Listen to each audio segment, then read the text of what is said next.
Friends, the story begins with a simple philosophy. Abikura-kun, a second-year student, has decided that life is best kept uncomplicated. Simple friends, simple classmates, a simple new school year. All he wants now is a simple, easygoing homeroom teacher. And then something happens. The classroom door opens and a woman steps in. Her clothes are stained with blood. Her body is trembling violently, and strange, muffled words escape her lips. The atmosphere instantly turns heavy with fear.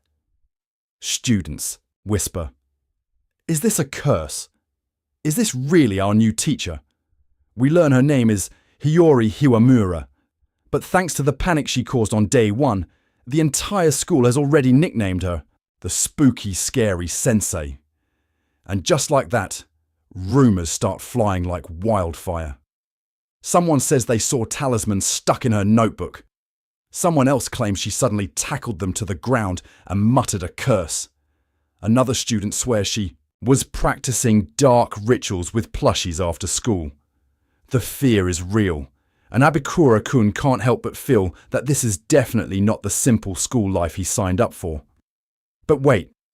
One afternoon, Abikura-kun passes an empty classroom and hears familiar sounds, coughing, and someone practicing tongue twisters. He peeks inside and sees spooky, scary sensei, alone, teaching a class of stuffed animals.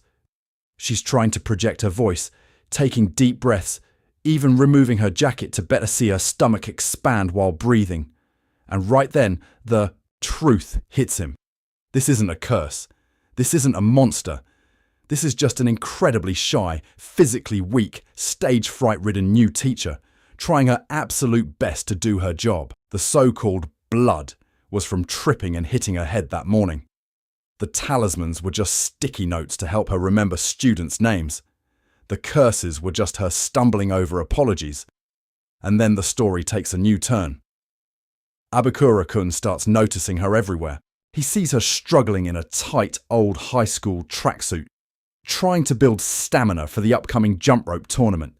She trips, gets tangled in the rope, and collapses from exhaustion after just a few warm-up stretches. He helps her up, and she explains that she practices outside because making noise at home while exercising worries her neighbours. She asks for his help. And this is the moment when Abikura-kun's heart skips a beat.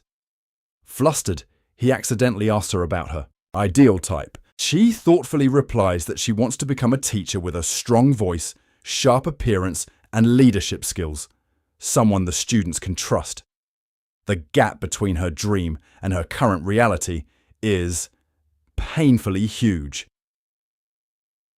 Just then, we see the first long homeroom session of the year is about to begin. Hiwamura-sensei rushes in, late and out of breath, her shirt button accidentally undone.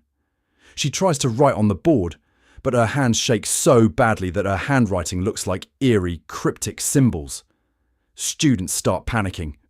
Is this our funeral? Is she casting a spell? And as if on cue, she turns. Her tights get caught on something, and she falls flat on the floor. The embarrassing truth comes out. In her morning rush, she forgot to wear underwear, and now she has a leg cramp. But this is where the real game begins. Abikura-kun can't just watch. He volunteers to be class president, steps forward in front of everyone, and quietly helps untangle her. From that moment, his simple life is officially over. He's now the class president, tied to the fate of the spooky, scary sensei.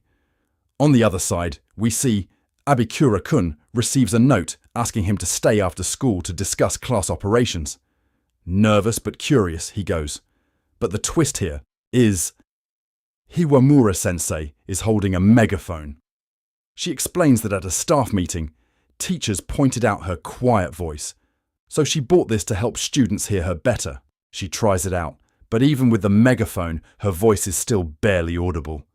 Abikura-kun gently suggests she speak slower and enunciate clearly.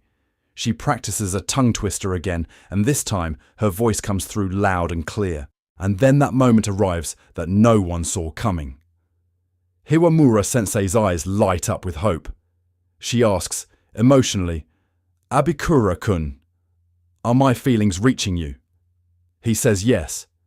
The atmosphere becomes so heartfelt that they both end up stumbling and falling to the floor together, the megaphone rolling away. They never really discussed class operations, but Hiwamura-sensei leaves believing Abikura-kun is living his dream as class president, ready to work hard together. And so, this episode ends with a shy teacher who just wants to connect, a student who wanted a simple life but found something much more complicated, and a mountain of misunderstandings that might just be the start of something real. Will Hiwamura-sensei's voice finally reach the whole class? Can Abikura-kun handle his new role as class president? So friends, that was today's story. To get the next story first, subscribe to our channel right now. Copy ask, Quen explain translate. Each one swam, yasti, and einsan US.